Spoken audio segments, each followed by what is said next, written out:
नमस्कार दोस्तों, मैं हूं डॉक्टर जगत और हेल्थ अवेयरनेस वीडियोस के हमारे चैनल के इस वीडियो में आप सभी का स्वागत है।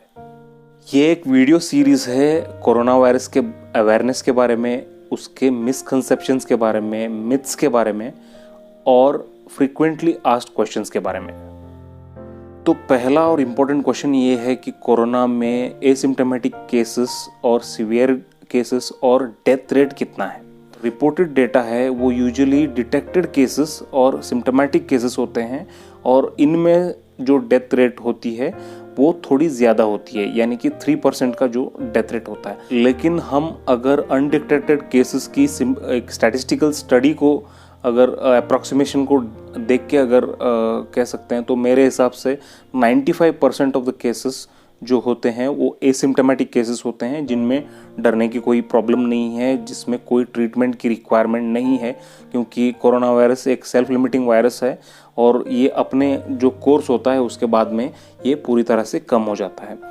तो और सीवियर केसेस जिनको हॉस्पिटलाइजेशन की रिक्वायरमेंट है या फिर जिन लोगों को रेस्पिरेटरी डिस्ट्रेस या अलग सिम्टम्स आ सकते हैं, तो ऐसे केसेस होते हैं 100 में 3 to 4 यानी कि 3 to 4% ऑफ। और डेथ रेट जो है उसके वो तो 1% से नीचे है, 1% से नीचे इसका डेथ रेट है, क्योंकि अनडिटेक्टेड केसेस का स्टैटिस्टिक्स अगर हम लोग उसमें 7 में अगर पकड़ें तो 1% से भी कम डेथ रेट है।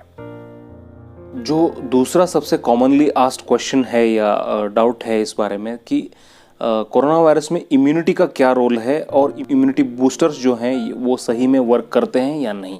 इम्यूनिटी का रोल हर डिसीज़ में होता है और अगर आपकी इम्यूनिटी स्ट्रांग है तो आपको इन्फेक्शंस कम होते हैं और अगर इन्फेक्शंस आते भी हैं तो उनकी सिवियरिटी कम होती है। कोरोना वायरस में भी इम्यूनिटी का रोल जो है वो बहुत इंपॉर्टेंट है और आपकी सही डाइट, सही एक्सरसाइज और आपकी जो रूटीन है, लाइफस्टाइल है, वो बहुत इंपॉर्टेंट है। अगर आपको कोई क्रोनिक डिसीज़ है या इम्यून सिस्टम की प्रॉब्लम है या इम्यूनो कॉम्प्रोमाइज्ड प्रॉब्लम्स हैं आपको, तो आपको खास सावधानी लेनी पड़ेगी और आपको बहुत सारे प्रिकॉशंस भी लेने पड़ेंगे। क्या इम्यूनिटी बूस्टर्स इफ़ेक्टिव हैं और क्या इम्यूनिटी बूस्टर्स आपको लेने की ज़रूरत है। तो इसके लिए मेरा ये मानना है कि अगर आप एक नॉर्मल इंसान हो, अगर आपकी एज और आपकी डाइट, नींद, सारा जो एक्सरसाइज है, सब कुछ अगर सही है और आपको किसी आपकी प्रॉब्लम नहीं है, तो मुझे नहीं लगता आपको किसी भी तरह की इम्यूनिटी बूस्टर या प्रिवेंटिव मेडिसिन लेने की ज़रूरत है। अगर आपकी एज या फिर आपकी जो हेल्थ कंडीशन है उसमें अगर क्रोनिक डिसीजेस हैं आपको, या फिर आपको हाई रिस्क एनवायरनमेंट में आपकी एक्सपोजर है, तो आपको इम्यूनिटी बूस्टर्स लेने की ज़रूरत है। या फिर प्रिवेंटिव मेडिसिन्स, काफ़ी सारे प्रिवेंटिव मेडिसिन्स होम्योपैथी में, आयुर्वेदा में, कन्वेंशनल ट्रीटमेंट्स में अवेलेबल हैं, तो उनको आपको लेने की ज़रूरत है। जी हाँ, ये बिल्कुल इफ़ेक्टिव हैं और अगर आप सेफ़ रहना चाहते हो तो इसको ज़रूर कंज्यूम कर सकते हैं। लेकिन आपको एक सावधानी बरतनी पड़ेगी कि आपको जो नई चीज़ें मार्केट में आजकल आ रही हैं या फिर मार्केटिंग इस तरह से किया जा रहा है, तो मुझे नहीं लगता कि इसकी आपको ज़रूरत है, तो इन चीज़ों से आप बचिए। एक और सबसे कॉमन क्वेश्चन है कि कोरोना वायरस का वैक्सीनेशन कब आएगा और कोरोना वायरस के बारे में नए ट्रीटमेंट्स क्या हैं। बेसिकली मेरा ये मानना है कि जनरल पब्लिक को वैक्सीन की ज़रूरत नहीं है, क्योंकि 95% ऑफ द केसेस, मैंने जैसे आपको बताया कि एसिम्प्टोमेटिक होते हैं, तो एसिम्प्टोमेटिक केसेस में उनकी इम्यूनिटी काफ़ी अच्छी है, तो कोरोना वायरस आके चला जाएगा तो उनको नेचुरल इम्यूनिटी मिल जाएगा। तो आर्टिफिशियल इम्यूनिटी जो वैक्सीनेशन से मिलती है उसकी ज़रूरत नहीं है। लेकिन वैक्सीनेशन ज़रूरत है हाई रिस्क एनवायरनमेंट में, यानी कि मेडिकल प्रोफेशनल्स को ज़रूरत है, हाई रिस्क वाले इंडिविजुअल्स को ज़रूरत है, यानी कि ज़्यादा एज वाले इंडिविजुअल्स को, या फिर इम्यून कॉम्प्रोमाइज्ड स्टेट्स जो होते हैं, या फिर क्रोनिक डिसीज़ जिनको हैं, काफ़ी कम एज वाले बच्चों को, इन लोगों को वैक्सीन की ज़रूरत पड़ सकती है। और फ़िलहाल अभी काफ़ी कंट्रीज़ इसके पीछे लगे हैं, लेकिन इसमें काफ़ी वक्त लगेगा, क्योंकि कोरोना वायरस विरुलेंट ऑर्गेनिज्म है, जो पहले भी था, लेकिन अब जो कोविड-19 है जो बहुत विरुलेंट है और ये यूजुअली वायरसेस म्यूटेट होते हैं, यानी कि अगर आप एक पर्टिकुलर सिम्टम सेट के लिए वैक्सीनेशन बनाते हो तो जब तक वैक्सीनेशन आप तक पहुंचता है तो मे बी उस पर शायद वो इफ़ेक्टिव ना हो। दूसरी बात है कि अगर आप एक्सपेक्ट कर रहे हो कि पूरे जो वर्ल्ड के पॉपुलेशन को ये वैक्सीनेशन दिया जाएगा या ज़रूरत है, तो ये आपकी मिसकंसेप्शन है। क्योंकि जैसे मैंने कहा, हाई रिस्क जो लोग हैं उनको ही ये वैक्सीनेशन दिया जाना चाहिए और बाकी लोगों को इसकी ज़रूरत नहीं है। अगर एक इफ़ेक्टिव वैक्सीनेशन रेडी भी होता है तो बहुत सारे फैक्टर्स हैं, जैसे कि प्राइस फैक्टर है, एक कितने कॉस्ट इफ़ेक्टिवनेस इसकी आएगी और डेवलपिंग कंट्रीज़ में इसको कैसे डिस्ट्रीब्यूट किया जाएगा। अगर गवर्नमेंट थ्रू ये डिस्ट्रीब्यूट होगा तो अगर इतने बड़े पॉपुलेशन में ये कैसे डिस्ट्रीब्यूट किया जाएगा, या फिर प्राइवेट सेक्टर थ्रू इसको डिस्ट्रीब्यूट अगर किया जाएगा तो कैसे इसको डिस्ट्रीब्यूट करेंगे। तो ये सारे फैक्टर्स हैं और हमारी पॉपुलेशन इतनी ज़्यादा है, अगर सबको अगर वैक्सीनेशन कराना पड़े, जैसे कि पोलियो में हुआ था, पिछले 40 सालों से रोटरी और जो हमारे गवर्नमेंट्स हैं सारे वर्ल्ड के, तो ये पिछले 40 सालों से पोलियो का वैक्सीनेशन कर रहे हैं और 99.9% ये इरेडिकेट हो चुका है, लेकिन फिर भी थोड़ा बचा है।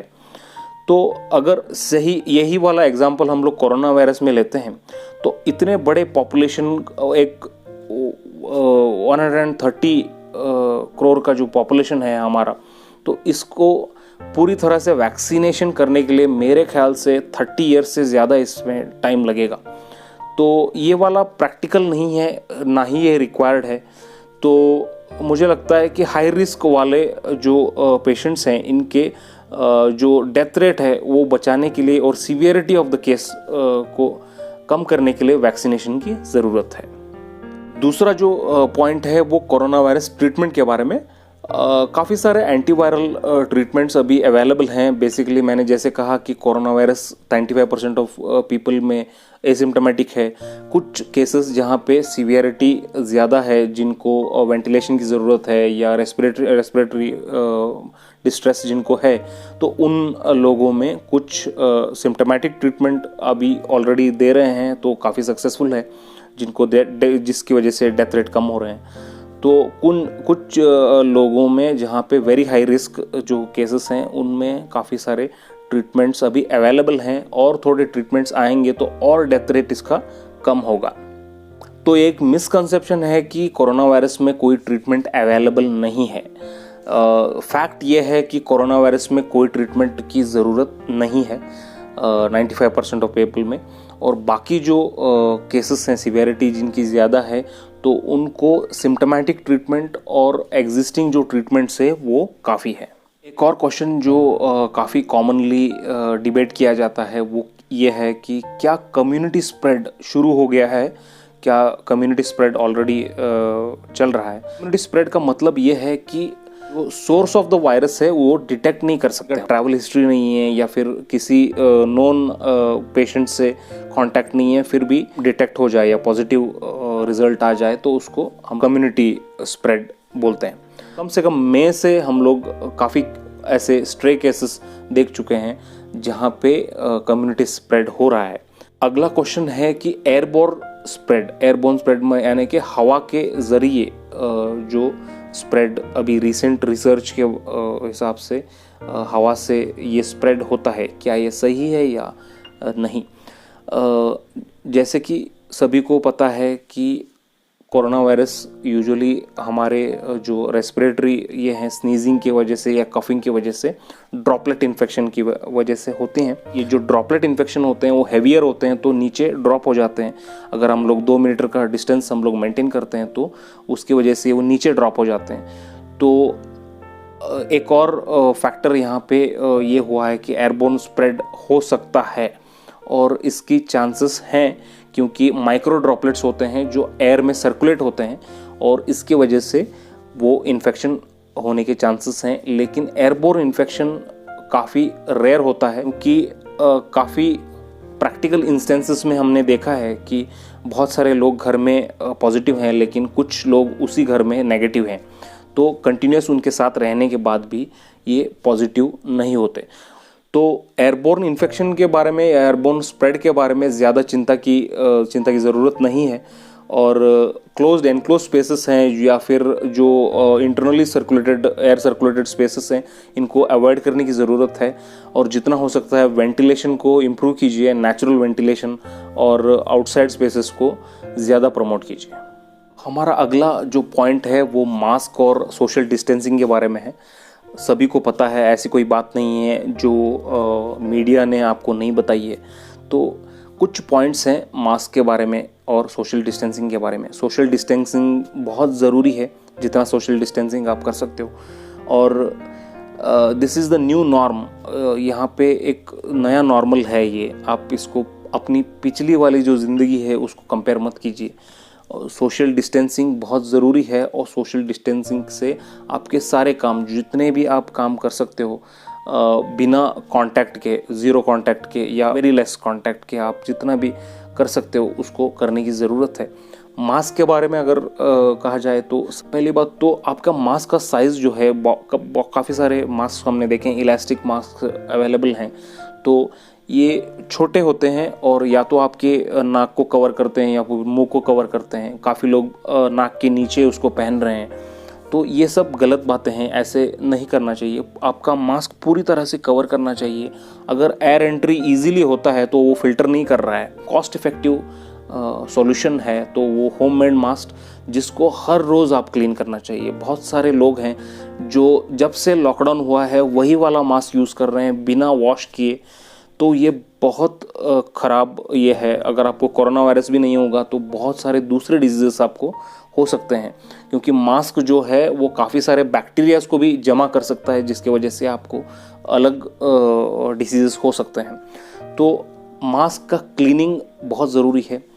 काफ़ी सारे ऐसे लोग हैं जो घर में मास्क को म्यूचुअली सब लोग एक्सचेंज करते हैं, कई बार हो जाता है, तो इसको बिल्कुल अवॉइड करना है आपको। आप जब अकेले हो तो मास्क को निकाल के रखिए। मास्क को कंटिन्यूअस नहीं पहनना चाहिए। मास्क को कंटिन्यूअस पहनने से काफ़ी सारी दिक्कतें, ऑक्सीजन प्रॉब्लम्स वगैरह हो सकती हैं।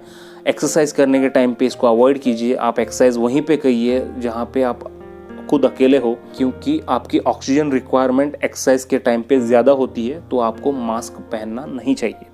मास्क को बार बार टच करना या फिर नीचे ऊपर करना या उसके फ्रंट पार्ट को टच करना, ये मास्क का जो पर्पज़ है वो उसको डिफीट करता है। मास्क जो है अभी काफ़ी लोग जो अथॉरिटीज़ हैं या पुलिस के डर से या डॉक्टर्स जो क्लिनिक्स में अलाउ नहीं कर रहे हैं, तो उसके डर से मास्क पहन रहे हैं। मास्क आपको हर टाइम, आपको बाहर जब जाते हो या फिर किसी से मिलते हो तो आपको ज़रूर पहनना चाहिए। हमारा अगला जो पॉइंट हम लोग कोरोना वायरस के बारे में डिस्कस करेंगे, वो काफ़ी डिबेटेड टॉपिक है कि वो लॉकडाउन की ज़रूरत है या नहीं, वेदर लॉकडाउन इज़ रिक्वायर्ड और नॉट। तो इसका एक पर्टिकुलर आंसर होना मुश्किल है। Lockdown is not the solution for eradicating corona virus. आप लॉकडाउन से कोरोना वायरस को बंद नहीं कर सकते हो। आपको 40 डेज़ का लॉकडाउन अभी हमारा इंडिया में हुआ था, लेकिन उसके वजह से कोरोना वायरस पूरी तरह से बंद नहीं हुआ है। लॉकडाउन का ये पर्पज़ होता है कि हमारा जो मेडिकल इंफ्रास्ट्रक्चर है, अगर उस पर लोड हो रहा है तो उस टाइम पे लॉकडाउन की ज़रूरत होती है। लॉकडाउन में क्या होता है, टेम्प्ररी केसेस कम होते हैं। टेम्प्ररी जो नंबर ऑफ केसेस हैं, जो ग्राफ है उसको स्टेबल हम लोग कर सकते हैं, तो लॉकडाउन की वजह से। तो इस एक टूल है लॉकडाउन, कोरोना वायरस को कंट्रोल करने के लिए, इरेडिकेट करने के लिए नहीं। इरेडिकेट तो ये हम लोग आगे डिस्कस करेंगे कि कोरोना वायरस का एंड क्या है, इस सब का अंत क्या है। लॉकडाउन को जब ओपन करते हैं तब सोशल डिस्टेंसिंग को continuously as good as lockdown आप पर्सनली उसको परस्यू करना चाहिए। हमारा जो अगला जो इस बारे में पॉइंट है कि कोरोना वायरस में जो इन्फेक्शन जो होता है या पॉजिटिव आता है, तो इसमें कितना खर्चा होता है, पेशेंट का कितना कॉस्ट ये है। तो ये डिपेंड करता है हर जगह पे, अलग अलग स्टेट्स में अलग अलग प्रोटोकॉल्स होते हैं अथॉरिटीज़ के, जहाँ पे कुछ इसमें आपको पॉजिटिव अगर हैं तो वो रिक्वायर्ड 30 डेज़ का जो भी है, आपको जब तक नेगेटिव आता है तब तक आपको एडमिट होना पड़ेगा। आपको क्वारंटाइन, मतलब आप सस्पेक्टेड हो तो भी आपको इंस्टीट्यूशनल क्वारंटाइन, होम क्वारंटाइन, ये सब अलग अलग चीज़ें होती हैं। तो डिपेंडिंग ऑन दैट आपका जो है खर्चा होता है। गवर्नमेंट हॉस्पिटल्स में कई जगह पे कैसा है कि आपको खुद आपको जो टेस्टिंग चार्ज है यूजुअली 4500 है, जहाँ कुछ जगहों में इसको सब्सिडाइज किया गया है, 2500 किया गया है। और आपको और आपके सभी सस्पेक्टेड जो फैमिली मेम्बर्स हैं, या आप जहाँ पे भी आपका ट्रैकिंग जो करते हैं, आप जहाँ जहाँ पे गए हो शॉर्ट टर्म में, तो वो हिस्ट्री लेके आपको वो ट्रैक करते हैं, तो उनको सब टेस्टिंग होता है, तो उसकी फ़ीस आपको भरनी पड़ती है। और अगर गवर्नमेंट में बेड्स अवेलेबल हैं तो वो आपको अलॉट हो जाएंगे। अगर आपको बेड्स अवेलेबल नहीं हैं तो आपको गवर्नमेंट के थ्रू प्राइवेट हॉस्पिटल में, यानी कि गवर्नमेंट कोटा जो है प्राइवेट हॉस्पिटल्स में 50% गवर्नमेंट कोटा होता है और 50% of the beds private quota होते हैं। तो गवर्नमेंट कोटा में अगर आपको ये होता है तो सब्सिडाइज्ड प्राइस में आपको मिलता है। प्राइवेट कोटा में भी होता है तो यूजुअली अभी उसको कैप किया गया है, यानी कि प्राइवेट हॉस्पिटल्स का पर्टिकुलर कैप होता है जो इंश्योरेंस का अलग होता है, insurance related, health insurance related है, नॉन हेल्थ इंश्योरेंस का अलग है। तो इसके हिसाब से, लेकिन एवरेज कॉस्ट आप देखा जाए तो एक पर्सन अगर कोरोना से इन्फेक्ट होता है 3 lakh to 4 lakh rupees average उसका हो सकता है, depending on the hospital. Normal hospitals में अलग होता है, अगर आप बड़े हॉस्पिटल्स में या आप सूट रूम्स वगैरह लेंगे तो बहुत ज़्यादा आपके चार्जेस हो सकते हैं। तो ये बहुत बड़ा एक फाइनेंशियल बर्डन है। अगर आपके घर में मोर देन 1 पॉजिटिव केसेस आते हैं तो काफ़ी सारा खर्चा आपको होता है। और ये जो मैं कॉस्ट बोल रहा हूँ, ये एसिम्टोमेटिक और सिम्टोमेटिक में ज़्यादा डिफरेंस नहीं है। अगर एसिम्टोमेटिक भी आप हो और आपको कोई ट्रीटमेंट की ज़रूरत नहीं है, तब भी आपको अभी करंट प्रोटोकॉल के हिसाब से आपको एडमिट होना पड़ेगा। और हो सकता है फ्यूचर में इसको रिलैक्सेशन करके एसिम्टोमेटिक पेशेंट्स को होम ट्रीटमेंट्स और सिम्टोमेटिक पेशेंट्स को, क्योंकि number of cases will be very high and that will be an additional burden, so they might think of something like सिर्फ सिम्टोमेटिक केसेस में या सीवियरिटी जहाँ पे है, अगर आपको कुछ सिम्टम्स आते हैं तो तभी आप एडमिट के लिए जा सकते हैं। एसिम्टोमेटिक अगर हैं तो होम ट्रीटमेंट्स या थ्रू ऑनलाइन ट्रीटमेंट्स, टेलीमेडिसिन वगैरह यूज़ करके कॉस्ट ऑफ थेरेपी जो है वो कम करने की बहुत ज़रूरत है, क्योंकि this financial burden is very high for someone who is of the rural background जहाँ पे है। और एक से ज़्यादा मल्टीपल केसेस अगर एक घर में होते हैं, 10 या 12 लाख का जो बर्डन यहाँ पे होता है, जिनके पास मेडिकल इंश्योरेंस नहीं है। Maximum percentage of Indians do not have a medical insurance, so this will be a problem, and the solution for this is that asymptomatic cases, home treatment and severity or any symptom of the cases you just report to the authorities, और वहाँ पे आपको symptom के हिसाब से treatment अगर करते हैं तो मेरे ख्याल से वो ज़्यादा बेहतर रहेगा और शायद गवर्नमेंट भी इसी के बारे में सोचेगी। हमारा जो अगला पॉइंट है वो है psychological effect of corona virus. इसको एक बहुत बड़ा टॉपिक है, क्योंकि अगर पैंडमिक सिचुएशन और लॉकडाउन सिचुएशन को अगर हम देखें, इसको 2 चीज़ों में हम बांटेंगे। अगर आप पैंडमिक सिचुएशन के जो साइकोलॉजिकल प्रॉब्लम्स के बारे में अगर हम देखते हैं तो डिप्रेशन है, काफ़ी सारे इससे रिलेटेड प्रॉब्लम्स होती हैं। और लॉकडाउन की वजह से जो लॉस ऑफ जॉब्स हैं या लॉस ऑफ बिजनेसेस हैं, और पूरे विश्व में जो ये इसका इफ़ेक्ट है वो बहुत ज़्यादा है। और हर आदमी को इसकी वजह से नेगेटिविटी और जो मीडिया का भी इफ़ेक्ट इसमें ऐड होता है, जो फियर और फोबिया इसमें ऐड होता है, तो ये बहुत ज़्यादा है। जो मेरे ख्याल से जो अनरिक्वायर्ड है, पॉजिटिविटी बहुत इंपॉर्टेंट है, इतनी बड़ी प्रॉब्लम नहीं है जितना कि हमें लग रहा है। दूसरा पॉइंट इसमें है कि psychological effect once you are affected, मतलब आपको पॉजिटिव आने के बाद या आपके घर में किसी को पॉजिटिव आता है तो उस वजह से क्या क्या साइकोलॉजिकल प्रॉब्लम्स हो सकती हैं। तो ये एक बहुत बड़ा प्रॉब्लम है which is associated with the mentality of the people और द सोसाइटी, जो आपको डिस्क्रिमिनेशन की नज़र से देखा जाता है अगर आप पॉजिटिव होते हो, या फियर की नज़र से आपको देखा जाता है, या फिर आपको अलग रखने की कोशिश करते हैं जो क्वारंटाइन में होता है, या फिर आपको जो आइसोलेशन में रखा जाता है। तो इसमें बहुत साइकोलॉजिकली इफ़ेक्ट होते हैं जो पेशेंट्स में, तो इसमें बहुत स्ट्रांग होना बहुत ज़रूरी है और दूसरों लोगों को भी सपोर्टिव रहने की बहुत ज़रूरत है। यहाँ पे isolation is bad for everyone, मतलब कोई भी अगर आपको कोरोना है या नहीं है तब भी आपको आइसोलेशन जो होता है वो, ह्यूमंस आर सोशल एनिमल्स, एक दूसरे से बात करने की या एक दूसरे से मिलने की ज़रूरत है ह्यूमंस को, और अगर ये पॉसिबल नहीं हो पाता है तो ये बहुत मुश्किल होता है। बहुत सारा डिप्रेशन, सुसाइडल टेंडेंसीज, बहुत सारे प्रॉब्लम्स अभी देखे जा रहे हैं अभी, और काफ़ी सारे बच्चे जो स्कूल नहीं जा रहे हैं, तो अगर एडल्ट्स हैं तो वो समझ सकते हैं इस प्रॉब्लम्स को, लेकिन बच्चे जो खेल नहीं पा रहे हैं या फिर कहीं बाहर नहीं जा पा रहे हैं तो उन पे काफ़ी सारा इफ़ेक्ट हो रहा है। जो काफ़ी तैयारियां उन्होंने लाइफ के लिए की हैं लेकिन एग्ज़ाम्स नहीं हो रहे और कॉलेजेस नहीं हैं, तो मेरा ये मानना है कि सभी लोग पॉजिटिव रहना बहुत ज़रूरी है।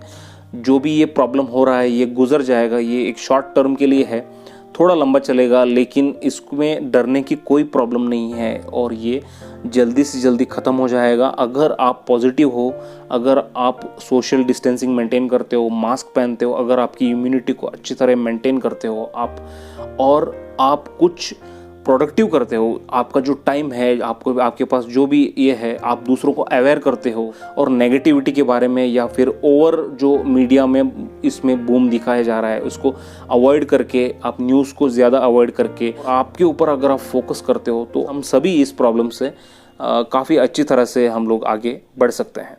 कुछ लोगों को साइकोलॉजिकल हेल्प की ज़रूरत पड़ सकती है और आप ज़रूर इस बारे में आपकी फैमिली से, आपके दोस्तों से या आपके नज़दीकी डॉक्टर से या साइकोलॉजिस्ट से आप ज़रूर बात कीजिए अगर आपको ऐसे कुछ ये है, क्योंकि बहुत छोटी छोटी चीज़ें बहुत बड़ी लगने लगती हैं ऐसे माहौल में। तो इसके बारे में आप ज़रूर रिक्वायर्ड स्टेप्स लें और कंसल्टेशन, काउंसलिंग, साइकोलॉजिकल काउंसलिंग के माध्यम से आप अपने आप के संतुलन को वापस पा सकते हैं। उम्मीद है दोस्तों कि जो आज का जो वीडियो है तो आपके जो अवेयरनेस में कोरोना वायरस के बारे में आपके जितने भी डाउट्स हैं उसके बारे में आपको मदद मिली है। इस वीडियो को शेयर करना मत भूलिए। आपके कीमती वक्त के लिए शुक्रिया।